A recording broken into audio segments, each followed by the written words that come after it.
post-theme music banter. Yay! Hey, so this is episode 13. Is that right? Yes, of Yes. Sharpen That Axe, a Holy podcast cow. dedicated to strengthening your skills as a guitar player. John, how's Colorado? You're still there? You loving it? Very sunny, and there's these things that have popped up in the last few days, mountains. So I don't know how long they've been there. They say a long time, but you might want to get yourself checked, John. Yeah, might have to do that. So, and a side note too, probably by the time this comes out, we'll have 300 plays on our podcast. So that's Very really happy. exciting. Making progress. Our army of guitar nerds steadily grows. Thank you very much, people. We love each and every one of you.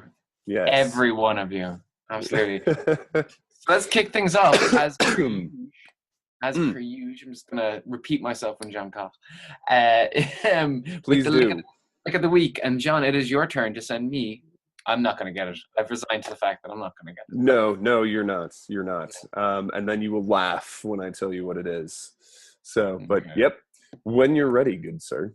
I'm ready. Where is it? It's hanging out there as LOTW7. Okay. Our fun little drive. So we're on look at the week number 5. I'm very that's 7. 7, is it? I think it's 7. God.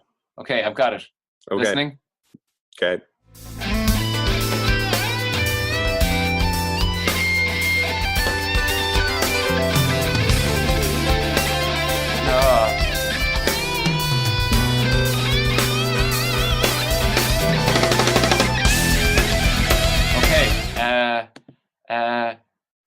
Dream Theater.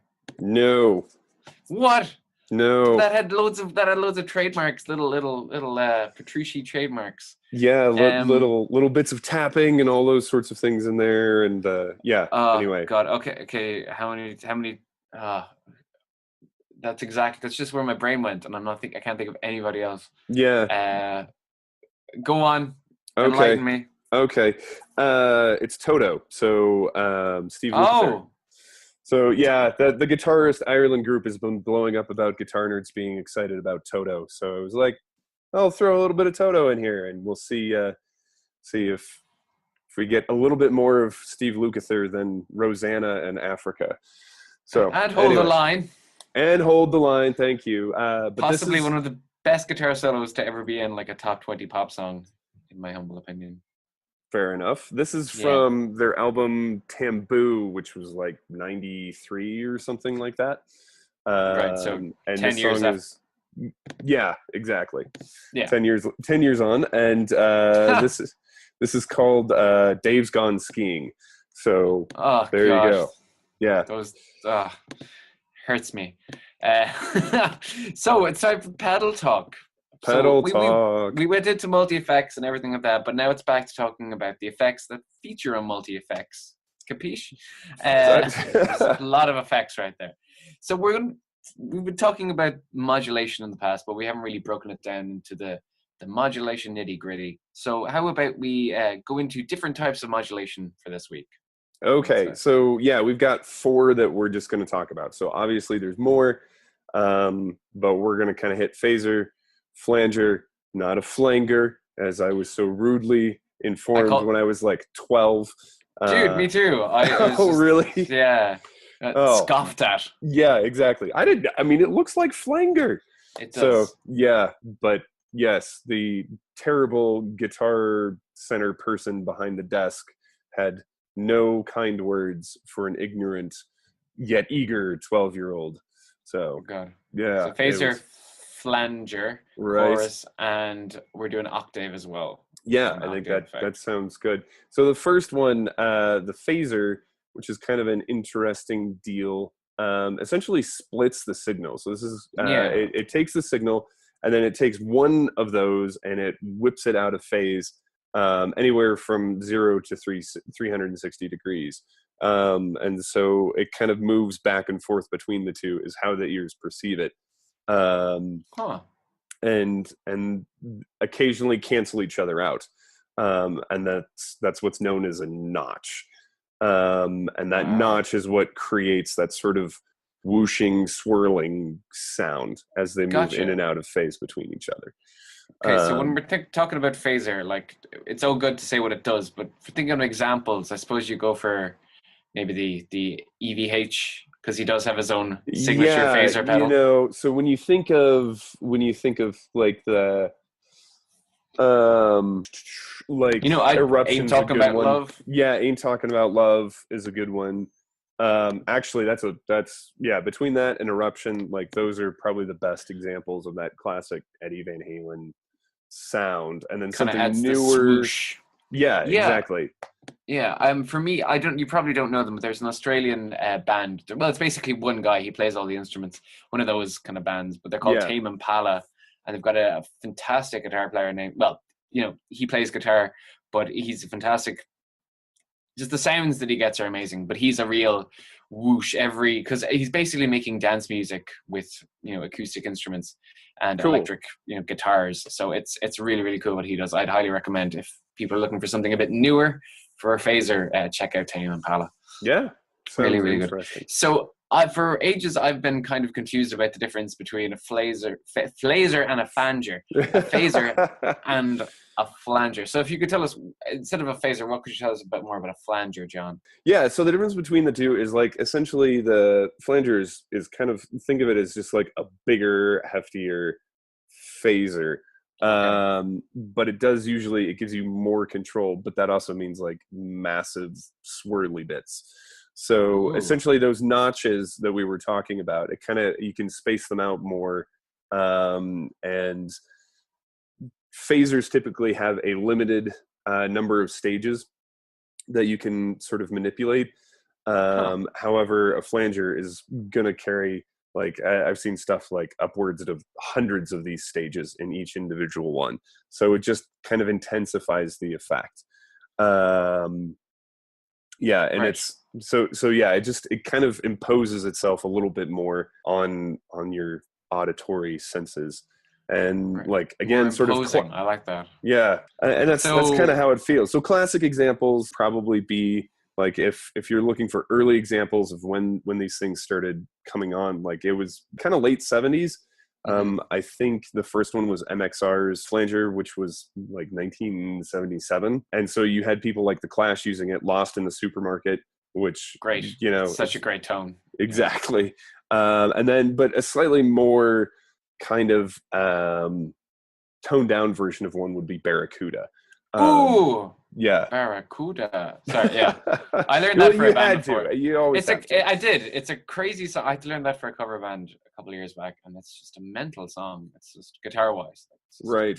It's not easy. It's not easy, and but there's a lot of tone as well behind the guitar. So I suppose that is the flanger. Yes. Yeah, that would be the big one.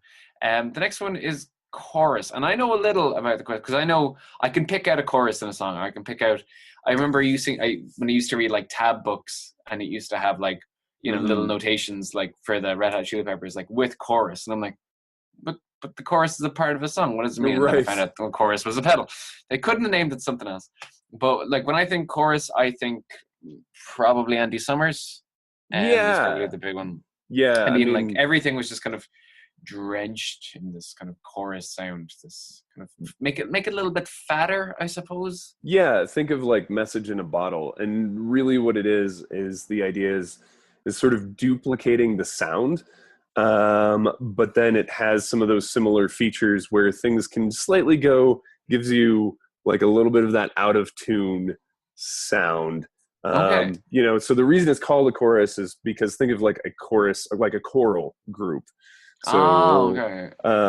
And so like a group of singers or similar instruments, and everything's like not quite in tune, and then you can adjust it so it's like way out of tune. It gives you that really warbly sound. Yeah, the warble. Yeah. But it also, like you said, adds that depth to it. Of course, like Smells Like Teen Spirit, like that's got it in there too. Oh yeah, for the kind of the verses, the twang. Yeah, exactly. Right. Exactly. Forgot about that. So it's not as like dripping, it's not as deep as some of those. Boston's like another classic early chorus example. You can't mention Teen Spirit without mentioning Boston. Yeah, right. I mean, obviously, like as soon as you think of Boston and More Than a Feeling, like immediately Kurt Cobain comes to mind.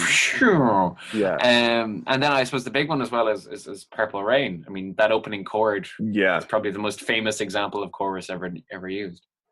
The funny fact about, no, it's not Purple Rain, but it's the do you know Let's Go Crazy of Purple Rain?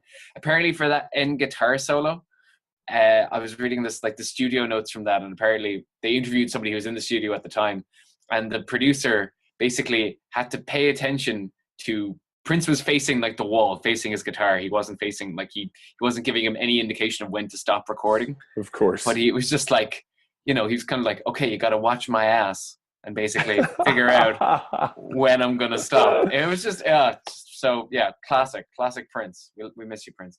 And the last one is kind of more of an easier one. It's octave. I can see the first two I always confuse, but these two I kind of have more of an idea of what's going on. Right. So if I had to make an educated guess of what an octave pedal does, it basically lowers or raises the sound by an octave. Technically what's happening is it doubles the signal. Okay. Yeah, so it this is from the first the guy Roger Mayer, who built the first Octavia pedal. This is what Hendrix used. It's that spaceship looking thing. Yeah. So you think Purple Haze, and you think about that, and his exact words were, it doubles the number of images of the note, and that apparently makes it sound twice the frequency, whereas it really isn't. So because the signal is going up and down twice as much, even though you've changed the relationship of it, the ear perceives it as twice the frequency. So, and then of course now we've got a whole lot more controls on that allow us to, I've got the Bit Commander octave pedal from Earthquaker Devices, at Earthquaker Devices, #Earthquaker Devices, #. Bit of a plug there, John. I like yes, I'm trying, like free pedals. Come on, guys. It's going to be on all the social media, so come on, Earthquaker. We are on all the social media. Yes, subscribe, share. Shameless plug for our podcast. Anyway, but the octaver, John. Let's not lose focus. Sorry. I'm just trying to promote here, man. Anyway, but yeah, so that's the pedal that I've got. It has octave up, octave down, sub octave stuff. So there's all sorts of controls now that we have available to it. Even things like when you look at the Electro Harmonix Pog or Micro Pog, it's essentially an octave pedal with a whole bunch of other controls on it. Yeah.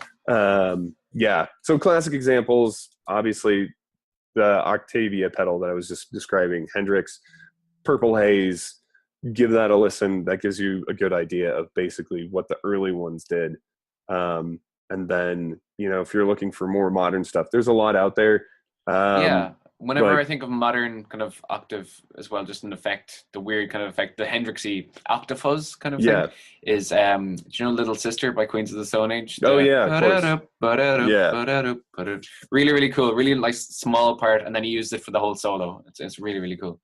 Really nice use of the pedal. Cool. So that's our four. There you have it. That's our 4 types of modulation. Which is your favorite? There are more. There are. Which is your favorite? Tweet at us. Come on. Tweet at us or leave a comment below. Also, if there's more glaringly obvious uses of these types of effects, please tweet at us also. So now moving on to our main topic of the show. So John, if you remember back in episode 6, which you can... Gosh, was it that long ago? It was over half a decade. Podcast ago? We're on 13. It's over halfway ago. Anyway, we were talking about guitar heroes that we love. So today we're going to take a little bit of a cheeky route, and we're going to go with guitarists who we think are a little bit overrated, maybe. Ooh, Don't sue us. Controversial. So we set some kind of ground rules for doing this. We because we've taken so many small pot shots at the edge. Yeah. We weren't allowed to include the edge. I wouldn't have included them anyway. Probably would have. Yeah, right. I think we both would have, but I mean, we're not talking guitarists that are technically not the best players in the world, like Hendrix, because let's face it, Hendrix is God. Yeah. And or somebody like Cobain, who a good songwriter was never like an excellent guitar player. So Though that statement in and of itself might be controversial. So yeah, okay, I hope so. We're losing them, John. Okay. So I'm gonna because I chose this topic, and maybe I chose it just with the specific idea of bashing Kirk Hammett because. Oh, they just came through Denver like 2 weeks ago or something like that. So have they been able to have they left a big mess behind them? I'm sure they have a big filled mess of just yeah. Okay, so don't get me wrong. Okay, Kirk Hammett seems like the nicest man in Metallica. Besides maybe Rob, he seems pretty cool too. But just okay, there's so many. It's just so easy to make fun of Kirk Hammett now. It's just okay. First of all, easy. all the songs. Okay, explain easy. Explain easy. Okay. Well, he's just become a meme. There's a few things. There's the E minor pentatonic scale, right, with a little bit of the blues run, and then there's the wah, and then there's it's mostly like the hiding behind the wah pedal is the big thing. But there's also just every kind of solo sounds the same. There's an amazing little clip in from Some Kind of Monster, the fantastic documentary which I've seen dozens of times, where he's like, my guitar solos are my expression, and then it just cuts to him in concert basically like doing like 12 15 12 14, basically doing like the chromatic run down with a wah pedal. Yeah, also Guitar World recently, well, not too recently, but they published an article, Kirk Hammett teaches you how to sound like Stevie Ray Vaughan, which many people thought was a joke. What? Look it up, man. Oh, man. Of all the people to pick. I mean, also, Kirk Hammett now has his own range of pedals, and he said they were the best pedals in the world because no pedals had been made this well. And the internet got very upset about it. No way. Yeah. Oh God. Okay, your turn. I'm free of rage now. Okay. This guy is probably a little more obscure, but he does get an awful lot of love on some of these, the obscure guitar nerd corners of the internet. Yes. Rusty Cooley. So, an amazingly fast player. Amazingly fast. Wasn't he like he was on the list of the world's fastest? Yeah, he does something. Yeah, I don't know. He plays it. He can do 16th notes at over 300 or something stupid. That is stupid. Yeah, but for most of the time, I'm not going to pull it's too many notes Amadeus thing, but it just doesn't say anything. Sorry. It doesn't. Yeah, there's no expression. It's just like, look how fast I can play, and it's sort of like, okay, going to take a dig at American Muscle Cars here. It's sort of like an American Muscle Car. It goes really fast in one direction. Just don't try to corner with it. And that's basically Rusty Cooley. You can look him up. He's got his videos of like, bet you can't play this, and you're right, I can't, because I can't pick it that fast. But at the same time, there's no break. There's no sense of like, let's take a breath and listen to this wonderful phrase. He's just okay. That's kind of what he does. So you've got a second one? Oh yes, no, I do. Now this is from a personal experience of me being a little bit. Okay, so a few years ago, I've told you I went to this Spanish music festival, and in one night I got to see Primus, Rob Zombie, and Ozzy Osbourne. And, wow. Yeah. Also, Larry Lalonde, from Primus, I might include him on my in a future episode if we do another one. We're totally going to do another one of favorite guitar players because I freaking love him. But Ozzy, I was like, come on, Zakk Wylde, come on, because it's, I was hoping that he'd be the touring guitarist at that stage. But little did I know that's about 6 months previous. Ozzy had hired Gus G. Now, are you familiar with Gus G? Not really. So basically, the name sounds familiar, but go ahead. In a long line of them, like Ozzy has an amazing ear for picking out guitar players. Like Randy, even Jake E. Lee is just But this guy, God, he just came out and he had his own little guitar solo section, and he'd like play these crazy runs, and then he'd put his ear to the crowd and be like, "Are you listening?" And everybody like, "Oh God, shut up." Basically doing what a very, very diet Zakk Wylde, in my opinion. I'm just, it's very easy. I feel like one of those guys that screams at the professional athletes going, you're not doing it right. But there was just this whole kind of pomposity to it all that I just didn't enjoy. Speaking of pomposity, John, you have a segue. Yeah. So this is going to be sort of, I'm going to throw the grenade in the room and walk out. Yngwie Malmsteen. So, I called him Wingy for like until you corrected me. Right. Yngwie, okay. Yeah. Jeez. Okay. So you recently in college, you actually had a look at his playing essentially. Yeah, I did. I did a presentation on him. The things you can do in academia, right? But just really the reason why I think he's overrated is because he plays the same melodic and harmonic minor scales, and that's it. Yeah. Like, that's all he's done for 30 years, 40. I have no idea how long he's been on the scene at this point. I don't know, 80. I think the Trilogy album was like 83. So, of course he has a Trilogy album. Yeah, that's the one where he's fighting the dragon with his like fire breathing guitar or something. You've showed me a lot of like priceless Yngwie stuff, but I think the best one is it's him with the Japanese orchestra. Oh my gosh. It's amazing. He's just like, and then he looks at the orchestra or the conductor, and the conductor's like, oh, the conductor's just like, oh, we're done with that bit now. Okay, whatever. It's like, I don't know if you'd call it counterpoint, but it is just so masturbatory. Yeah, well, no, it's definitely not contrapuntal. Okay. Again, there's another wonderful Amadeus thing in there. But yeah, I already used up my laugh. He's it's true.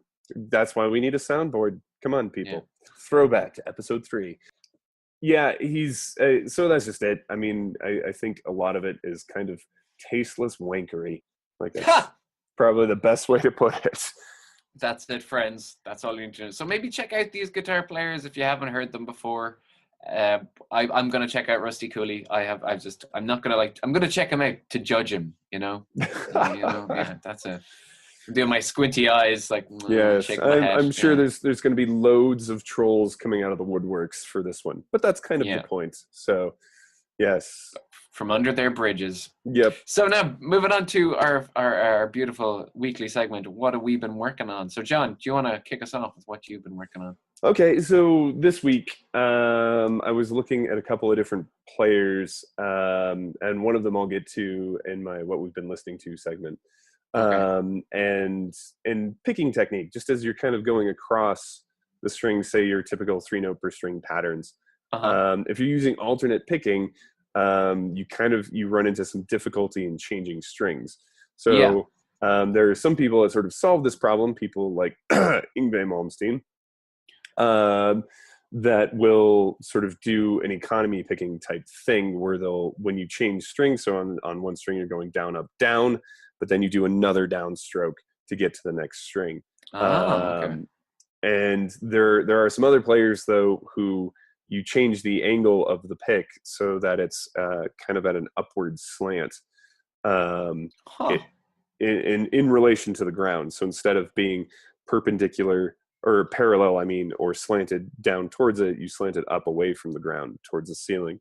And that motion kind of frees it up. This was something I came across from watching Troy Grady's stuff. So we've mentioned him before. I definitely say, check it out. But yeah, so essentially kind of playing with those two things, like whether it's economy picking or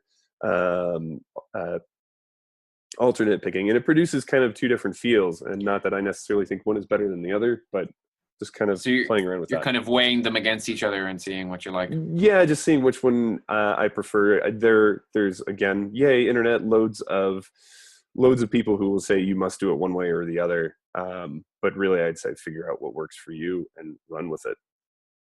Oh, that sounds great.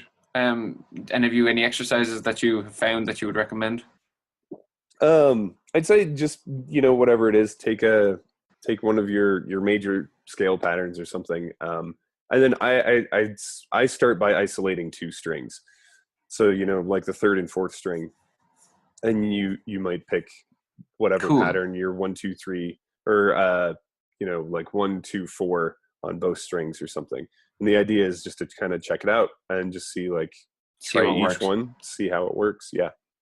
Badass. Okay, well, that's very different to what I've been working on. So what have you been working on? Well, John, as a frustrated song or singwriter person, I found it. I've been dealing with a lot of I've got this whole phone library of ideas and stuff to finish. And the other day, I was watching this songwriting. I'm going to shout out a few things that have really been helping with my songwriting in the last couple of weeks.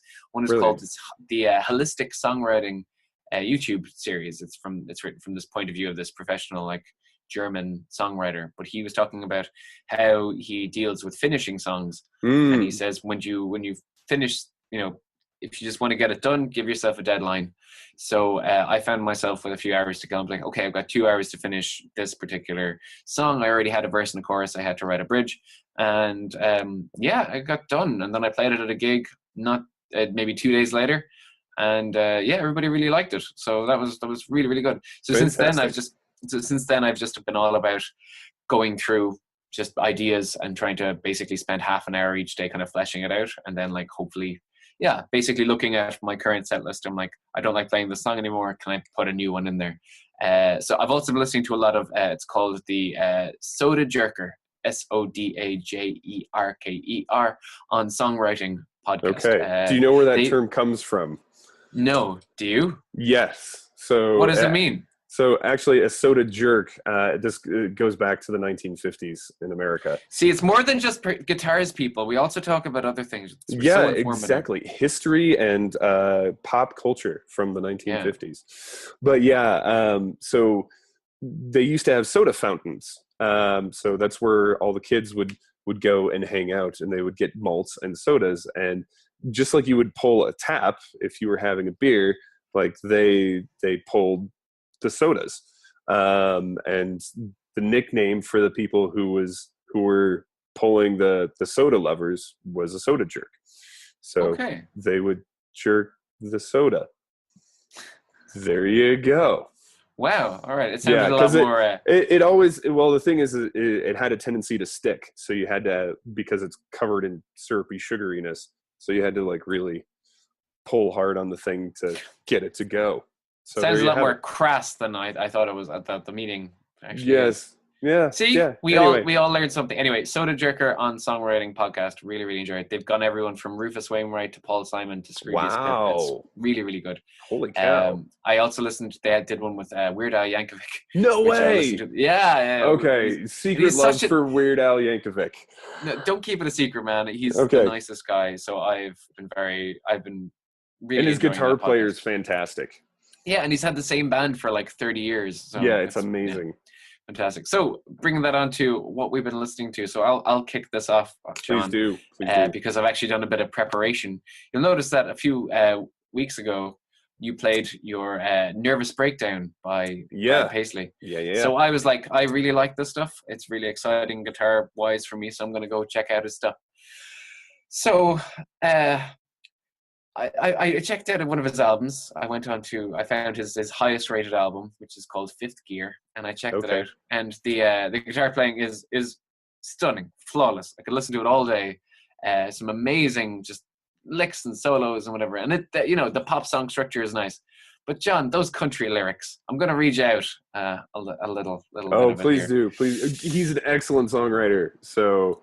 And maybe he takes everything a little tongue in cheek. So maybe I think that's what it is. But because I'd like to kiss you, see you out in the moonlight. I'd like to kiss you way back in the sticks.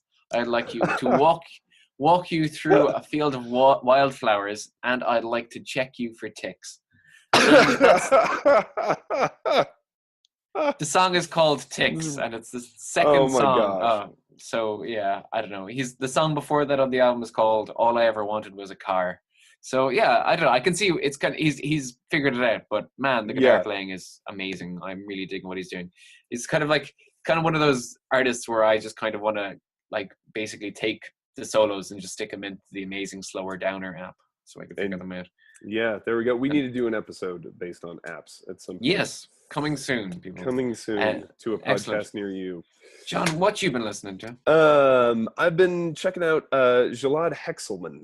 So yeah, exactly. He was recommended to me by one of our fellow teachers over at Silver Sound Guitar. Shameless plug.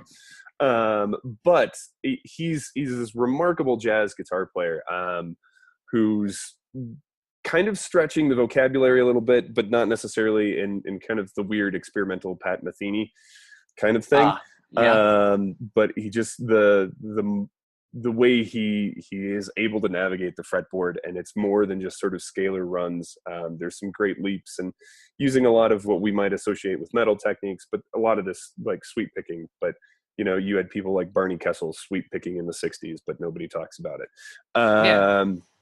But anyway, in particular, the album This Just In. So the first track on there, Above, I've started learning the solo, and it's just mental. Like, he's got these beautiful little slides that he just sneaks in there that you're just like, how does he even do that? And it's good. Like, it's been good for me to kind of stretch my vocabulary a little bit on there. And speaking of the amazing slow downer, like I've got it in there right now.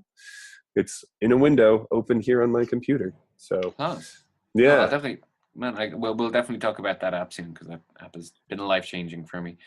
Yeah, cool, man. Gilad Hexelman. Yeah, check that out. Awesome. So, friends, I think that's us for today. We've given you your pedal talk. We've given you your overrated guitarists, and also some music recommendations. So go, be free, play guitar. Like, share, subscribe. We're on all the social medias. Look us up. We are indeed.